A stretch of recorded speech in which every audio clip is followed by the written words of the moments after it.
Hi, Monique Bowley here. I'm the EP of podcasts at Mamamia. Across summer, we're bringing you our favourite episodes of the year, and this one was one of mine. It just took me so much by surprise. You know, sometimes in life you meet people that just knock you sideways and you think instantly, you're my person, you're my tribe. It's like you get a girl crush sometimes. Well, Tracy Bevan and Jane McGrath were like that for each other. They were cricket wives who were just besties, thick as thieves. They were like each other's wives. But then in 2008, Jane died. Most of us know Jane McGrath's story. She left behind a legacy, the McGrath Foundation, that raises money for breast care nurses to support Australian families who are going through breast cancer. But I didn't know much about Tracy Bevan, I got to admit. But after listening to this episode, I wanted to reach through my earphones and just be with Tracy Bevan. I had friendship FOMO. Because for Tracy, it would have been really easy after her friend died to just walk away, to just grieve and say, it's too hard, it's too much, I don't want to do it. But Tracy Bevan did the opposite. She took Jane McGrath's pink mantle and bloody ran with it, because that's the kind of woman she is. She just gets shit done and wants to make a difference, and she loved her friend so much that now 9 years later she still carries her work with her every single day. As our Aussie cricketers take the field in Sydney for the pink test today, it's just a sea of pink. The men have swapped the baggy green caps for the pink caps. There's a pink ball. Their whites are pinkish. The crowd is blushing in pink too. And behind all of this colour and this foundation's very worthy message is just the story of this woman and her best friend. And it's a story of extraordinary friendship and what happens when you find your person, and how everyone needs a friend like Tracy Bevan. Here's Tracy Bevan with Mia Friedman.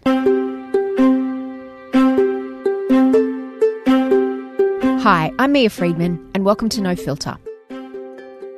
This is not an interview about breast cancer.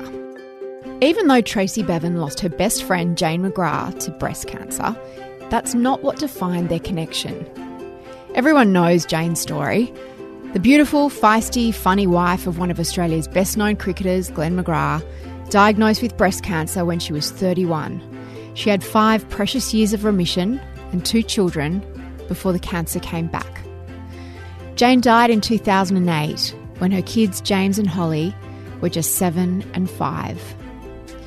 Tracy and Jane's husband, Glenn, were both by her side from the moment she was diagnosed. This is an interview about an extraordinary friendship between 2 hilarious women. One that went to the darkest places you can imagine and then lifted them higher than they thought possible, over and over again. It's a friendship that has transcended death in the most surprising way. And I was really daunted going into this interview, in the same way that I get nervous about interviewing anyone who's lost someone they love. It's a really fine line that you walk between wanting to know things and not wanting to poke too deep and cause more pain. Tracy teared up many times when we spoke about Jane, but she also laughed a lot, and so did I. And what I noticed was the way when she spoke about Jane, her eyes just twinkled. I came away feeling so envious of their friendship, its depth, and the enormous gift of finding your person in every way but romantic. The conversations they had at the end of Jane's life and along the way were a privilege to hear about. And right next to Tracy, as we spoke in the Mamamia podcast studio, was her 15-year-old daughter Millie, who had her own story to tell, a story that further cemented the connection between her mum and her beloved godmother Jane. Here's Tracy Bevan and Millie. Trace, let's get into it. Yep. Do you feel like in some ways you're defined by your friendship with Jane? I mean, it was a defining friendship in your life with Jane McGrath, obviously. You're now the ambassador for the Jane McGrath Foundation. That's right. You do a huge amount around breast cancer awareness, and we're Yep. going to talk about that today as well. Yeah. But tell me why you do it. I do it purely because of the love and friendship that I had with Jane. I was with her when she found her lump in her breast. She came to me about starting a charity, and it was about helping those who were going through exactly what she was going through. As she said, she walks in the same shoes as, the 44 women every single day who were diagnosed with breast cancer. But it was also about friendship. As mothers and as wives, we'd given ourselves, and even though we were together all the time as cricket wives, it was more and more about the kids and more about the husband. So the charity was about us coming together and not feeling guilty about being together. So you know what it's like, you're clock watching normally if you're going for a coffee, I should really be doing this, or I need to go and pick the kids up. And Jane said to me, do you know what, Tracy, if we start this charity, we can be together and not worry about anything else, because we're here for a reason. We're here to help others. So that was one of the reasons. But the reason why I remain, and it's part of who I am, is because before Jane passed away, I was really lucky to spend the last 10 days of her life with her, nursing her with Glenn. And I made some very big promises about the children. I was godmother to James and Holly. And I made those promises, and I made a promise to her that I would continue her work through the McGrath Foundation. And I would continue all the things that we used to talk about in my house in the Northern Beaches. So for me, it's all about that. It's all about, and I have to do this, Mia, because it makes me feel so close to her. Yeah. It makes me feel, people say, oh, it must be so sad. No, it's so good, because I feel like, there you go, there's another, little tick. That's what I've, been done with the team. I can see it in your face and your eyes when you talk about her. You get like a little twinkle. Tell me about meeting her. Well, I was never going to be her friend, to be honest with you. We were not going to be friends because I was friends with Glenn McGrath's previous girlfriend. So when he told me that one didn't work out, she went back to South Africa and was not going to be friends. He introduced me to a girl who lived in Manly, where I did, on Northern Beaches. And I was really got on well with her. And then that didn't work for him again. And he said to me, but I've met this beautiful English girl. And I was like, I don't feel I can't get attached again. It's like, listen, Glenn, the past girlfriend's still working for me, to be honest with you, and stop looking for girlfriends for me, because I'm quite happy. So I was never going to be her girlfriend. And it was at the airport once, and I lived in Australia for 2 years before she came. I remember seeing her. The boys went off on the plane, flight goodbye, and all the wives and girlfriends would just dissipate and go back to their work, their lives. And I looked at her and I thought, I've been where you are, where you don't know anybody. You leave the country and the lifestyle you've been leading all your life for this one person who's never around. So you both met your husbands, who are, I don't know much about sport, but cricket players. Yeah. I know who they are. And you met them while they were on tour? In the UK. And then you both moved to Australia to be with them, individually? Yeah, individually, that's right. That's a big move. It's a big move, but that's why I knew Michael Bevan was the right person, because it was so easy to do. Now, I'm a real big family person. How old were you when you and Michael met? I was 27. He was 23. Cougar. And it was really easy to do, so that's why I knew I was with the right person. But when she came along, I just knew that it was the best place to live ever, Sydney, Australia, but it was very, very lonely. Yeah. So I looked at her and I said, do you fancy a cup of tea? And she said, I thought you'd never ask. And from that minute, we were together all the time. And how old was she? She was 31 when she came out, right? Yeah, she was.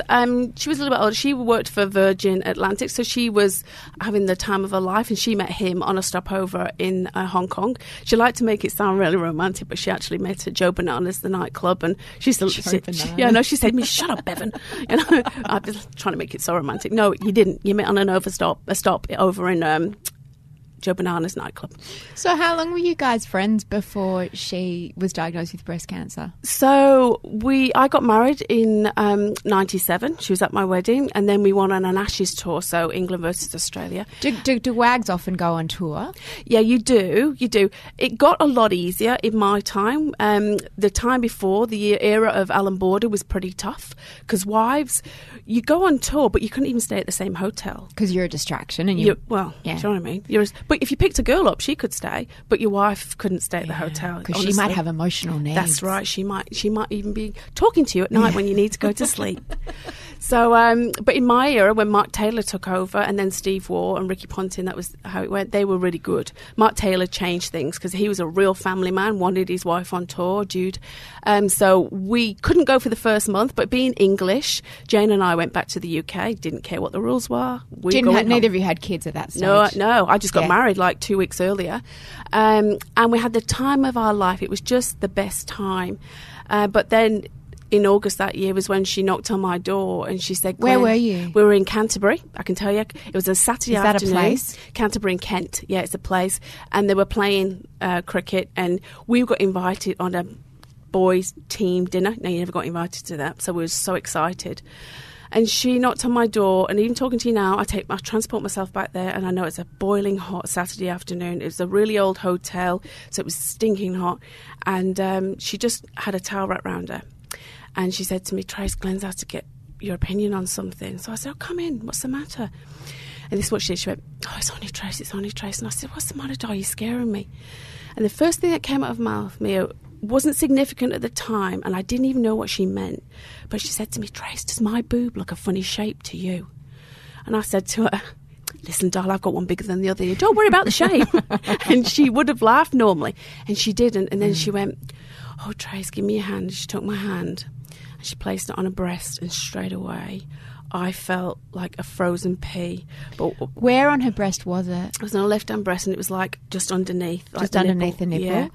And I remember I now knew what she was asking me when she asked me what she had a funny shape of her breast, because her mother had breast cancer. Her mother had breast cancer. So even now, I look back and I think, my God, even in 1997, when people weren't really talking about breast cancer, my friend was breast aware. She knew how it was important because she'd had a conversation with her mum about checking her breasts. And but when I think about that moment in time, I know she was begging me because her pale blue eyes were just piercing my eyes. But she knew and I knew what I just felt. And we just stood there. It was like forever. And we just looked and we both stood there crying. We didn't speak. Then we held each other, which was probably minutes, but it felt like hours. And then she went, okay, please don't tell anyone. I promise I'll go straight to my doctor. And she did. And at 31 years old, my beautiful friend was diagnosed with breast cancer.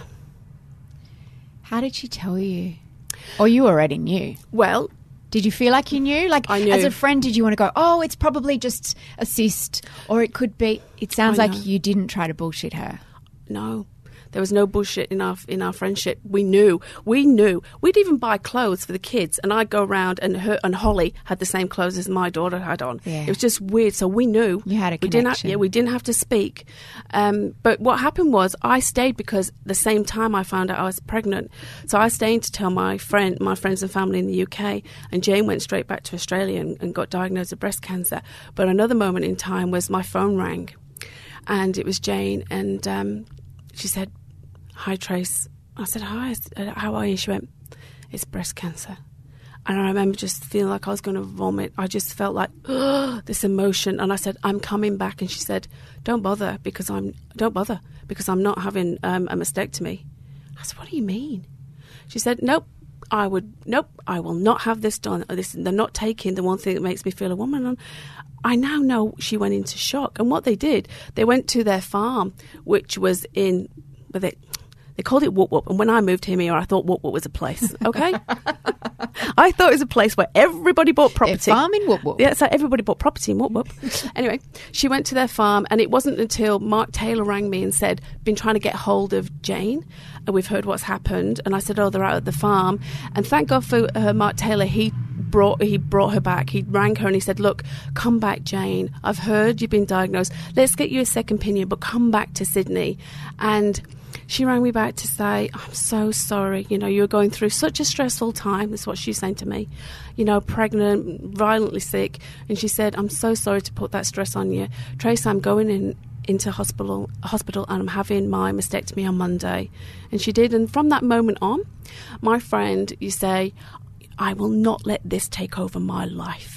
I did not invite this into my world, and any part of my life that I can control, I will. So I do not want this to now be part of our friendship. If I want to talk about breast cancer, I'll talk about breast cancer to you. But let's not let this define who I am. Yeah, I remember seeing her interviewed with Glenn by Andrew Denton. Oh yeah, and I remember so clearly she talked about the diagnosis, and she said, I lost my voice. Really, I was just listening to everything I was being told by doctors and surgeons, and it was just one appointment after another, and all time is of the essence. You must do this, you have to have a mastectomy, you have breast cancer, you can't mess around with cancer, you've got to have a mastectomy, it's your only option. And I thought, I can't lose my breast, I'm 31 years old. I couldn't get my head around it at all. And so I said, no, I'd rather die than lose my breast. And, That's how you felt? Yeah, absolutely. I don't know whether it was shock or I can't explain, but I know that was how I felt then at that time. Now, that's a big gap to fill from going, I'd rather die, to losing my breast, to saying, I'll have a mastectomy. How did she close that gap? See, those are the words I didn't want to say when that was what she said to me. Yeah. Trace, I'd rather die than I lose saw my you breast. starting And to say it. I can't say that. But it was Mark Taylor. She ran off to their farm, and it was Mark Taylor who rang her and said, Jane, you need to come back to Sydney. We'll get you a second opinion. I know people, but you need to face this, Jane, and know that we're all here for you, but you need to do this for you. And God bless him. She listened to him and she came back. And it was like it was the awakening of Jane, who was going to now diagnose with breast cancer. And she's like, this will not define me. Yeah. This will not beat me. And she became the new person that she needed to be. So she had one breast removed? Yeah, she did, yeah. And then did she have to have chemo and radiotherapy? What was the diagnosis and the prognosis at that time? Yeah, she had chemotherapy. She didn't lose her hair, but she had radiotherapy, and I know that was really tough because she'd have really bad burn marks. And even though she was going through a really terrible time, we would still laugh and joke, because what she did, she had what she called a chicken fillet in her bra to balance her off. And we'd have this thing where she'd say to me, it keeps riding up, so now you are my chicken fillet eyes, Tracy. So I'd be like, okay, so anywhere we were, if I could see this chicken fillet rising, because she'd still say, I want to wear the same tops as I used to wear. I'm not hiding. So she'd say, but you're my eyes. So I'd be giving her this like wink. I'd have this little wink to him, and your chicken fillet rising. So she'd just push a little chicken fillet down. So she still had an amazing sense of humour. Did she lose her nipple? Yep, she did. And did she have a reconstruction? She did some years later. Yeah, she had the children, and then she was so happy because she said she got like a tummy tuck. Yeah, she said, oh, how good's this? You know, and I'm getting a new boob. She didn't have a nipple redone. She said it wasn't something that was important to her, but she said she really felt, and she knew it was a personal choice. Not everybody chose to have a reconstruction, but it was something that she wanted to do.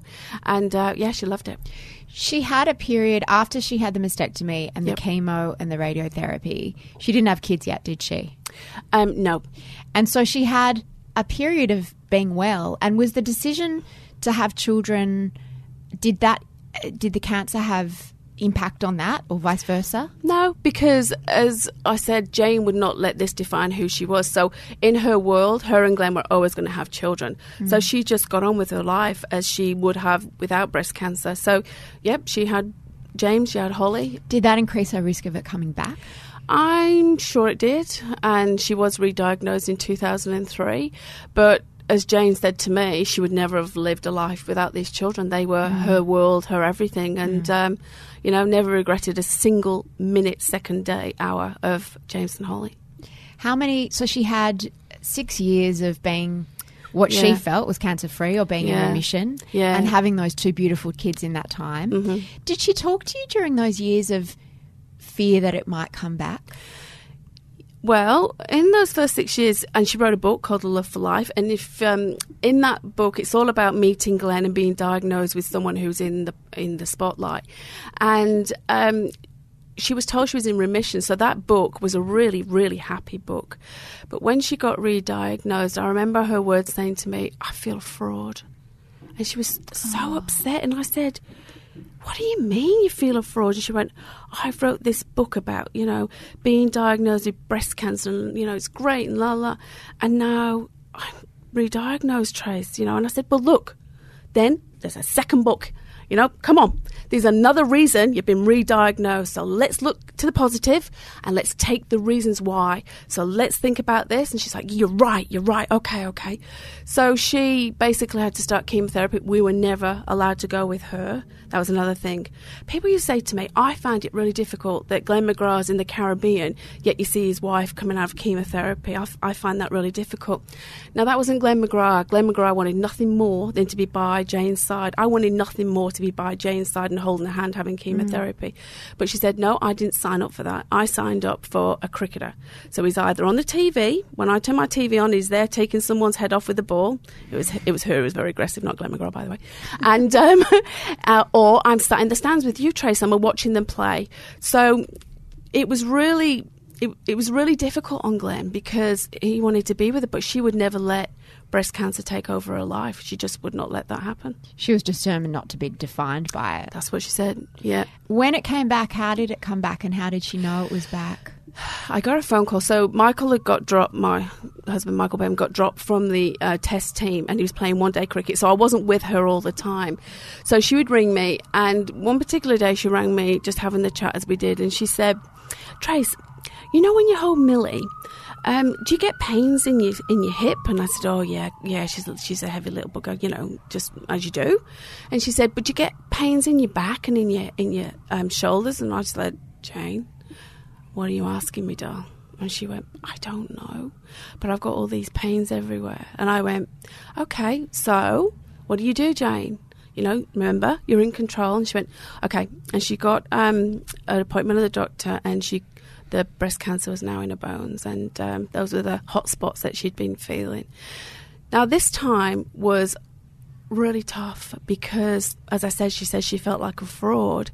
And I remember the phone call, and all she said to me was, Trace, it's back. And I don't know how I got from Manly, but the next minute I was knocking on her door in Cronulla, and she's like, what are you doing here? You didn't need to do this. It's fine. I'm fine. And I went, oh, okay, well, I'm here for me because I do need to be here. I need to be here for me. So she said, well, if we're here for you, then you need to come in and have a cup of tea. So we just went in and we just, you know, and faced what she needed to do. And as soon as she knew what she needed to do... What did she need to do? Well, she needed to look... in her head, she needed to research, make sure she had her plan, as she called it, had her army, which is me and Glenn and her brother John, who also lived there. And once she had made her choices, not told what to do, once felt like had some impact in what the treatment she was going to have, she then would go, right, this is what we're going to do. And she'd like change into somebody, the Jane McGrath, who was diagnosed with breast cancer. She'd say, right, this is what we're going to do. Okay, everyone, back to your stations. I'm going for chemo, and that's the way it's going to be. What choices did she have to make? Well, really, there was not a lot of choices, but she had to feel like she was in control, that she was deciding that, yes, I will start chemotherapy and this is when I'll do it. Yes, I will have radiotherapy. It was just them sort of choices and who to go with, It was just the tiny little choices, but she didn't like feeling out of control, that this was taking control once again of her life. So as soon as she felt like she was that much in control, then, she was fine and she'd get on with her life. The other difference, I guess, with the second diagnosis is that she was a mother then. That's right. So she couldn't just surrender herself to being selfish is the wrong word, but no, being self-contained. Yep. She still had to parent her children. How old were the kids then? They were little. Yeah, they were little. So what was James? Yeah, they were babies. I mean, they were only 6 and 8 when she passed away in 2008. But they were her reason to fight this, and it was a reason she'd say to me, when I look in the eyes of my babies, this is a reason for me to fight this. This is a reason to get up every single day.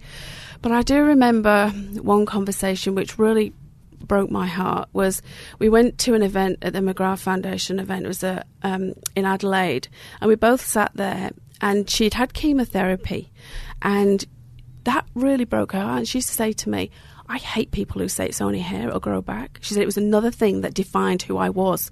I had my long blonde hair. I had my breasts. So she would be really upset when people say, it's just hair, don't worry about it. But that really upset her. Anyway, she had this wig made. I went with her to have this wig made, and she looked lovely. But by the time we'd gone to this event, her hair started growing back. And I said to her, doll, don't wear your wig. No one's going to know us over there in Adelaide. It's just a quiet little country town. So she's like, you sure? I said, she looks stunning. She had the most palest, bluest eyes. And she dyed her hair chocolate brown from donkey brown, as she called it. And we went off. On the airport, on the way back, she just said to me, Trace, I just really fear my kids won't remember me if anything ever happens to me. And I said to her, your kids will always remember you. And she said, Trace, they're babies. that I can't remember being, 5 and remember things back then. And I said to her, I promise you, for as long as I live, James and Holly will always hear your name or always talk about their mom. They will never forget you.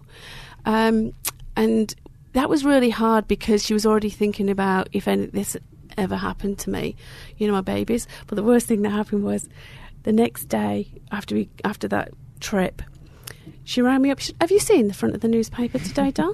I said, no, why? She went, yeah, just have a look at the newspaper and ring me back. You remember you? Nobody will see us in Adelaide. Ring me back. So I got the paper and there we were on the front of the newspaper. Jane McGrath takes off wig. Brave Jane. Brave Jane, yeah. So it was still a tough time, but we ended up laughing about it. I imagine you had a lot of laughs. All the time. And that's something people wouldn't expect. No, all the time. Even when I was nursing her, so she got re-diagnosed once again in 2006 and the breast cancer had gone to her brain. Now, Glenn was on tour. Her mother had to go back to the UK and she rang me and said, Trace, because now she was bedbound, and she said to me, because she'd had an operation, and she said, will you come and stay with me? So I said, of course I will. Now, not knowing what was coming, but I sat with her every single day for 7 days and we were laughing at all the crazy things we'd done, not realising we were meant to have these conversations. Oh, do you remember we were at Lord's and, the Australia won and we had guys throwing bread rolls at our head because we were English, barracking for the Aussies. And she even said to me, this is what she used to do to me. So she'd say, there was Darren Lehman on the boundary line. So he's not, the fittest of athletes. And everyone was singing, who's at all the pies? Lehman's at all the pies. And she turned around to me and she went, Mrs. Lehman, I don't think I'd be very happy with that if it was my husband. And I'm thinking, Andrew's not here. She went, Mrs. Lehman. Oh, okay, I'm Mrs. Lehman. So I stand up in front of, this is the final of the World Cup. I stand up going, how dare you speak to my husband like that? She's pushing me. Come on, Dal. How dare you? What have you done for your life? And you play for Australia. And then Darren Lehman turns around to me and gives me a wink, thinking, what the hell is she doing now? But there's Jane, the friend who we just had so many laughs. The two of us, like a hoot. We had together. Such a laugh. We did. Even in the darkest of times, we just had such fun. How does a mother prepare her children for her death? She didn't. She would not still face that. And even in that week that I was with her and it got to a point where I had to ring Glenn, one of the hardest things I've ever had to do, ring him in India in the middle of the night and say, you need to come home and you need to come home now. That was just heartbreaking. It makes me want to cry. And then to see Glenn come home knowing that he'd just spent nearly 2 months of his wife's life playing cricket in India because that's what Jane wanted. And then the doctor asking Jane, where does she want to be? And she said, at home. And Glenn, God bless him, he did everything for her. He brought her home. He had her around, a nurse there all day. And we looked after her in rotation at night time. And he had to have the conversation with the children. And I, honestly, you can say what you want about Glenn McGrath, but in that moment, it was the hardest thing he's ever had to do in his life, and he was just amazing. And to watch how he nursed his wife, it was just amazing. And it was heartbreaking at the same time. But one of the nurses came out and said, Jane wants to speak to you. So I went in, I said, having to compose myself. And I said, she said, sit down, Trace. And I said, yeah. She went, you're not listening to this shit, are you? What they're all saying out there? And I went, no. She went, don't you ever give up on me, Bevan. And I said, I'll never give up on you, Jane, for God's sake, come on. I was going, what do you want? She went, now I want a nice cup of tea and a scone. She wasn't even eating, but that was just, and a couple of days later she passed away. But even to the last minute, she still would not give in to breast cancer. How have you kept your promise to keep her alive for the kids? I've kept my promise that, and you know what? I don't want to make this just about me, because this is about Glenn and Sarah too. Because they, every 4th of May, James' birthday, may the 4th be with you. That's what she used to say, may the 4th be with you. Every 4th of May, Sarah and Glenn have a party for Jane on her birthday. And just certain friends and family go around and Sarah will cook, and they have a cake with Mum on it, and we all write balloons, and we all write a message to Jane, and we all let the balloon go. So it's not just me. It's in the house, in the McGrath house. Jane still lives on through Sarah and through Glenn. But for me personally, always the conversation is always about Jane, and your mum would be so proud of you. Your mum would be, oh, your mum loved that, Holly. But what I didn't realise is the Jane McGrath day at the test match. One year, it was 2 years ago, and my girls always come, and Holly and James always come.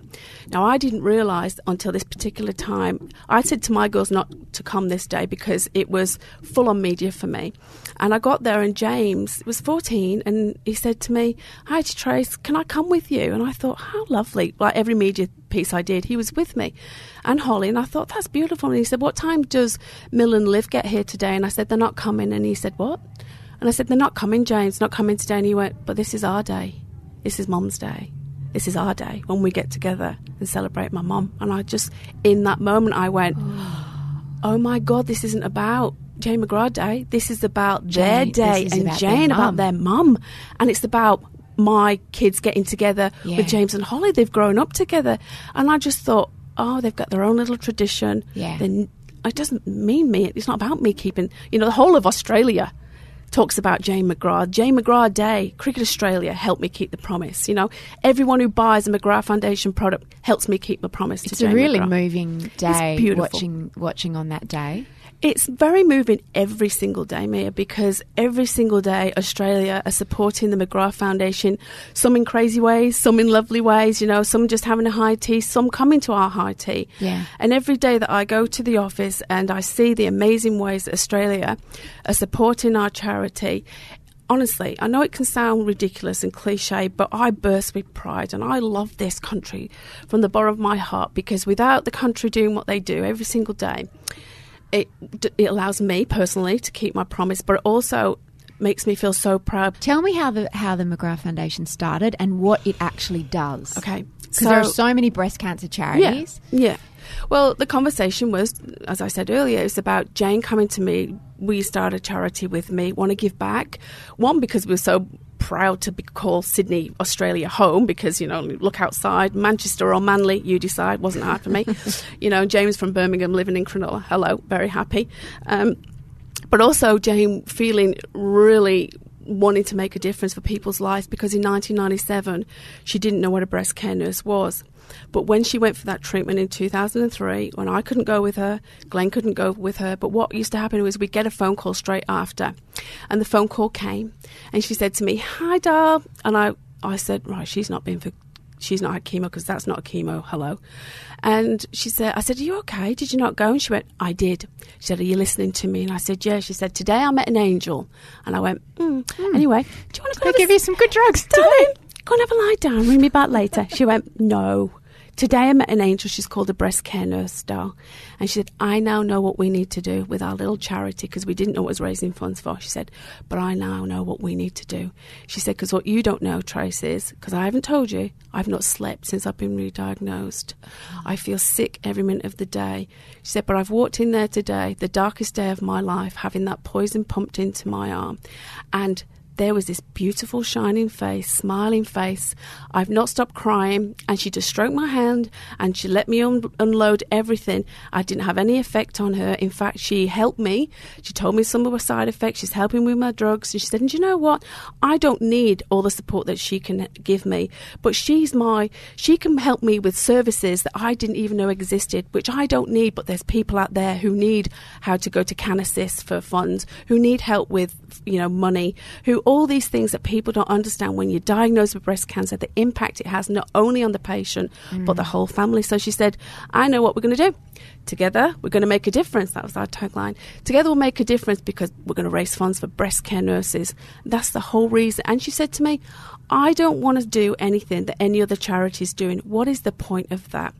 I know the difference the nurse makes to my life, and I want that for every Australian family." She said, "The National Breast Cancer Foundation are taking great care of research, but I want to support people every single day." In practical ways. With funding more breast care nurses. So her dream was every Australian family one day would have access to a breast care nurse where they live. Because once again, she did her research and she found that families diagnosed in Northern Territories not only had to leave the family, the woman had to leave the family, but go to Melbourne or Adelaide for that treatment. So she said, I can't stand this. And she said, I want to focus on rural and regional Australia first. They're doing it really tough. She said, so this is what we're going to do, doll. And her other dream was, she said to me, and I dream one day that we'll have an education program. She said, because I was 31 years old and statistically, doll, I'm told I'm in the minority. She said, I can't tell you how angry that makes me feel. She said, because I don't want our babies growing up thinking, well, this can't happen to me. You know, only 6% of women under 40 are diagnosed. She said, don't ever talk about that. You know, I don't want to hear that, because I want all women, just like they know about slip, slop, slap. All kids know about slip, slop, slap. They know to go to the dentist. They know as young women, you know, you have to go for pap smears. Then we need to change the conversation between mother and daughter, that they need to be talking about checking your breasts. Because I knew from my mum, but I don't want an experience to take a conversation like this to happen. So I want the next generation to know that I don't want to scare them. You know, I want age-appropriate conversations, but I don't want them to scare them, but I want them to be in control. Because the earlier you get diagnosed, the better treatment you can have, you know, and the better chances of beating breast cancer. Coming up next, Tracy's 15-year-old daughter, Millie, talks about her own breast cancer scare. Hi, I'm Corinne Grant, and I've been talking to some extraordinary people for a new Mamma Mia podcast called Fighting for Fair. They've all faced unimaginable battles, and their stories will make you cry, laugh, and cry again. You will hear Australians from all walks of life telling their stories. And they all have one thing in common. They're fighting for a world that gives everyone a fair go, and they're not giving up. Fighting for Fair. True stories of social justice from around Australia. To listen, go to morrisblackburn.com.au or subscribe now in iTunes.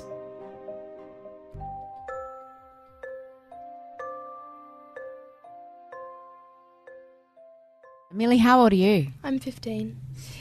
And tell me about your breasts, because that's what every 15-year-old wants to do, come and talk to a stranger about her boobs. You had a scare, didn't you? Yeah, I did. Tell me what happened. I was checking my breasts and I found a lump, so I just told Mum straight away. How did that conversation go down, Trace? Well, she came out of the shower. I was really, really proud of her. She came out of the shower and she went, Mum? I went, yeah. She went, I've just been checking my breasts and I found a lump. And I'm like, sorry? You know, I was like, oh, this is a cruel sorry? Yeah. And she said, give me a hand. And I thought, oh, Been here we before. go again. And I could feel it was quite a big lump, wasn't it, babe? It was more than like a pea. Yeah. It was like really big. What did it feel like, Millie? It just felt like, I don't know, So- like a bean sort of size. Yeah. It was quite big. Quite big. And Yeah. soft or hard or... It was quite hard, but it was also like squishy. It was like it could move around. Yeah, right. It was moving around as I touched it. And so what Yeah. happened next? So then I basically said to her, so what do we do? And she said, well, we ring the doctor. So I was so proud of her because like, exactly right, Dal. So we rang the doctor. We went straight to the doctor. Doctor then said, look, I think I know what it is, but we'll send you for an MRI. Off we went, same day, didn't we? Why an MRI, not a mammogram or an ultrasound? Oh, we got an ultrasound. Oh, it's an ultrasound, sorry. An ultrasound. Ultrasound. Yeah. It's because of age, because the younger you are, the denser the skin. So, yeah, she had an ultrasound, not an MRI. And And how did you feel, Millie, through all of that, knowing with the legacy of Jane? Did you panic? Were you calm? I didn't panic because I knew that I had resources if anything went wrong. So I went to the doctor and I knew that everything would be okay. I wasn't too worried, especially because I was going to the doctor, so I knew everything would be fine. And it turned out to be fine, which was... What did it turn out to be? I think it was called a breast mouse, was it? That's A right. breast mouse? Yeah. I've never heard of that. Yeah. I think it's because it moves around, they call it a mouse. Yeah. Yeah. It was just like a little cyst. It didn't... Nothing happened. Really? Yeah. So they found that out in the ultrasound? Yeah. They just showed me on the screen and it was just like a little lump moving around. And what do you do with one? Oh, you just keep an eye on it. but it's completely Pretty common Yeah, as pretty well. common in young girls. And not a precursor to cancer. No, just one of those glandular. Yeah, things. that's right. And, like some women can have prone to having lumpy breasts. Absolutely. Yeah, just like a little lump in the breast, so which moves around. I thought it was quite cute that they called it a mouse. I've never heard of that No, term. but it makes you feel like, oh, that's cute. Nice Mouse is name for a cute. cyst. I once found a lump, but it was my rib. Oh, But you just never know. So I guess the message is, and there's this new research that's been released by the McGrath Foundation called Getting a Grip, which is about, I love this term, breastpertise, and all of us becoming a breastpert. Yeah. What does that mean? So the McGrath, as I said, Jane wanted our children to be educated about being breast aware, is what I was trying to say. So being a breastpert. So the McGrath Foundation have done a health index. So it's seeing just how aware Australians are. Everybody knows they're the breast aware. So 73% of women know they're breast aware. But there was 4 different categories that we had. So there's awareness. There was confidence. So confidence, your confidence what to look for and checking your breasts. There was knowledge. So what are the risk factors? You know, what makes you be knowledgeable about breast cancer? And then there's behaviour. So how often do you need to check your breasts? So what we found is, although the 73% are breast aware, only 50... Aware that they have breasts. Yeah. Michael used to always say to me, I'm 100% aware of that. I'm not too sure. I've been breast aware since I was 12. Like, yeah, shut up. But what's really alarming is that because of the 4 categories, only 15% passed all 4 categories. There's still women out there and men that feel that you can get, one of the risk factors is like wearing an underwire bra. Is that a risk factor? No. Oh, do we need to take... No, I'm wearing an underwear. No, but I always err on the side of paranoia. Okay. Wearing deodorant? No, not a risk factor. Having nipple pierced? No, not a risk factor. Sunbathing topless? No, not a risk. But these are things that Abortion? No, not a risk factor. So these are the things that we're trying to we now know we've got a big job to do to educate Australia on all the right things and to look for. Trace, should we be checking our breasts or not? Because I've read some reports saying we shouldn't because we don't know what to look for and it's better to get them checked by a doctor. No, well, even from our index, we asked the question, where do you think the conversation should start? Should it be a doctor?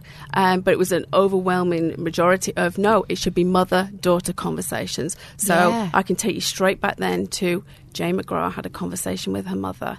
Jane said she didn't want it to because her mother had breast cancer. It shouldn't be about an experience to have this conversation.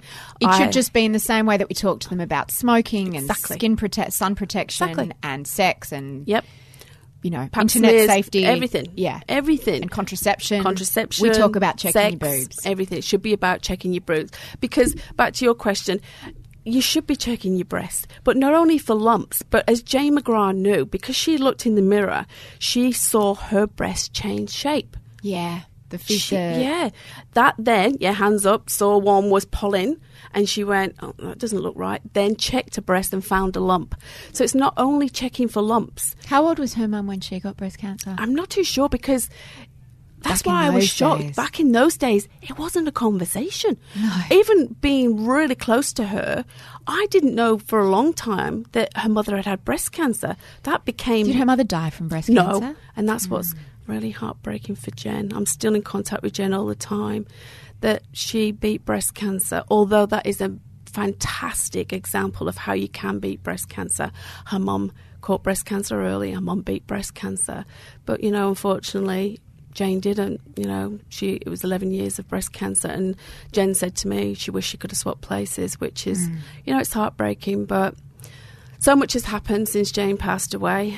This would be something, our index, she would be so proud of, because it's something now we can measure every single year to make sure we've got some breast spurts growing up and, you know, that conversation. But we need to educate ourselves. How old are you and what do you do with your boobs? Well, listen, sit back because you're going to be shocked. I'm 50, Mia. You don't look at Trace. Could you pause a little bit more, please? Can we just have that really shock? Don't look have at that little minute shock, please. I'm shocked. No, I'm 50 years old. I was 50 on August the 5th. And you know what? People are like, oh, 50. Yeah, I then thought, I woke up that morning and I thought of How Jane. lucky are you to be That's 50? exactly right. And I thought, you know what? My beautiful friend would give anything to be here today on her 50th birthday. She was 3 months older than me. I'll never let her forget that. She was 3 months older than me, and I thought she'd give anything to celebrate her 50th birthday. She used to say it's a privilege to get to whatever milestone. So I'm really proud to be 50. What do you check? Always. Always check every month. I check my breasts. I have my mammogram because I hear Jane go and practice what you preach. So I do. How often do you have a mammogram? Every couple of years I have because of my age. But as I get older now, obviously, it's about going and making sure I'm really checking my breast. I've not got any history, but that doesn't make any difference. Although that is one of the risk factors. Just having breasts is a risk factor. Well, though. yeah. Well, so the risk factors are being a woman, getting older. Having breasts, being a woman. It's about being part of my life. I have my hair cut every 8 weeks. Why am I not checking my breast every month? I wanted to ask you about, in the years since you lost Jane, you separated from Millie's dad and your other daughter's father, Michael. Yep. How long ago did you guys split up? 3 years, September the 6th. How did your view on the world and life change after you lost Jane? Was it a real, watershed? I was angry. You were angry. I was so angry. Who were you angry with? I was angry at her. Yeah. How ridiculous is that? No, that's very smart that you can actually acknowledge that. I remember driving back. Glenn and I had been to see Jane in the Chapel of Rest before her funeral. And we walked in and we held each other's hand and Glenn went, "She's not here. She's not here." Did she have an open casket? Yeah, only for me and him. Okay. And we walked in and he said, "She's not here, Trace. This is not our Jane." So we walked out again. And I drove home, but I was just crying the whole way because I was looking out the window and people getting on with their life and I'm thinking, how dare you get on with your life, the world, something really big's happened. Princess Diana had passed away, but my friend had been diagnosed and that was more important. Now my friend had passed and the world didn't feel the same anymore. And I remember going across the Harbour Bridge and screaming in my car going, "You've left me. You're the reason I got to live here so happily. Now I'm on my own. You've left me. Why have you left me?" And I was so angry with her. But then I, obviously came out of that and I was just heartbroken that she wasn't going to be here anymore because we spoke every single minute of every day. We gave each other advice about kids. We laughed together and I just thought, I'm never going to have that person to laugh on that level with anymore. And I, apart from my family, I've never found that person who makes me laugh like she did. She was your person. She was like my sister, older sister, 3 months older. 3 months older. So, I was very angry, but then McGrath Foundation saved me. Because that's what makes me feel still connected to her. That's what I know she'd be proud of what the team is doing and what Australia's allowing us to do. That's what makes me feel like I can laugh now and I can talk about her and smile and laugh and open up and share secrets and things because I know she'd be happy with that and want me to share everything because if we're helping one family, that's what she wanted to do.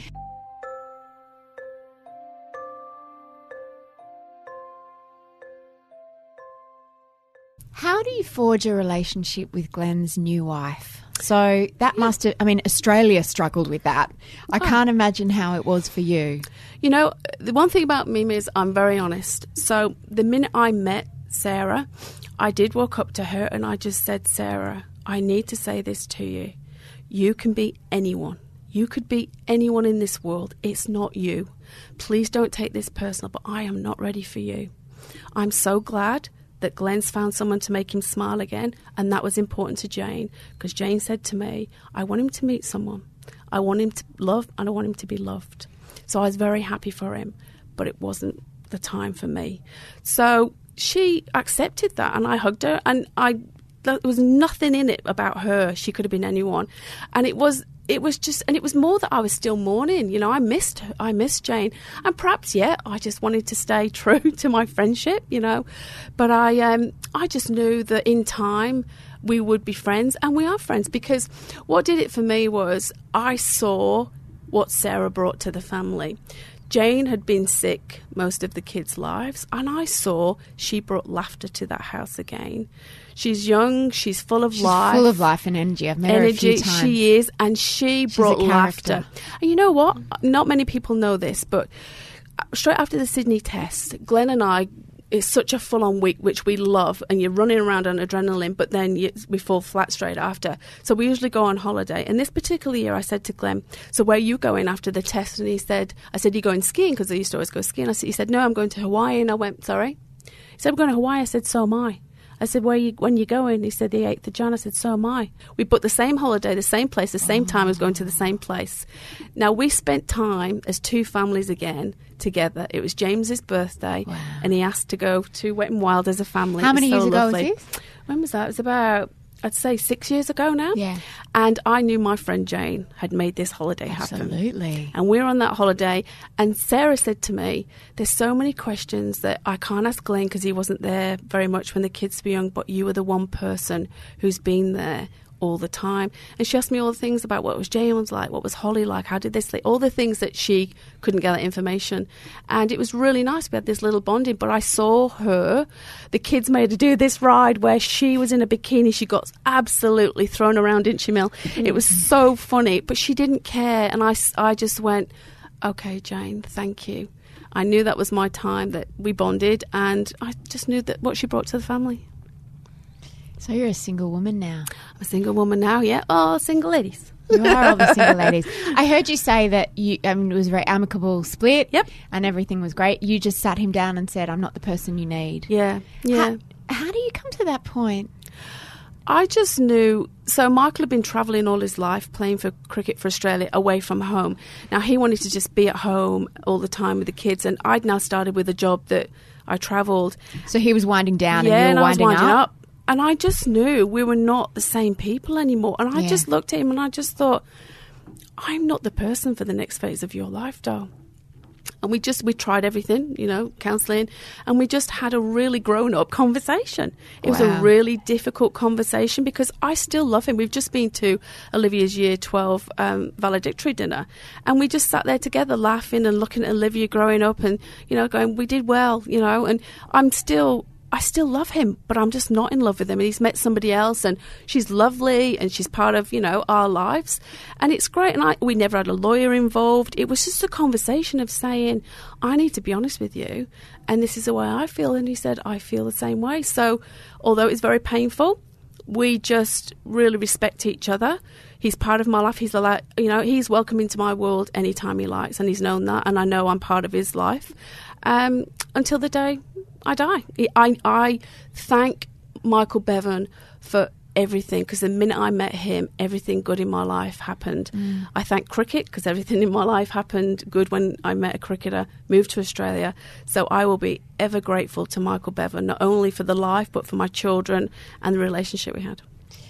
And just finally, what's your relationship with Jane now? I can laugh. I'm proud of my friend. As you said about the Andrew Denton interview, that's the one time, if anyone wants to know who Jane McGrath, that's Jane McGrath, because she rang me up. I was in England when she did that, and she said to me, I said, how did it go? And she went, do you know what, Trace? I was in front of a live studio, I didn't even see them. She said, he's that good. I took over the interview. She said, and she was amazing. And, that was Jane McGrath, but she didn't like sharing herself. But she said, if I can share my story and help one family, then I've done. She said, I know it's cliche, but I know we've done the right thing. So, do you talk to her? Do you think all about the her? Time, yeah. And I've had, no.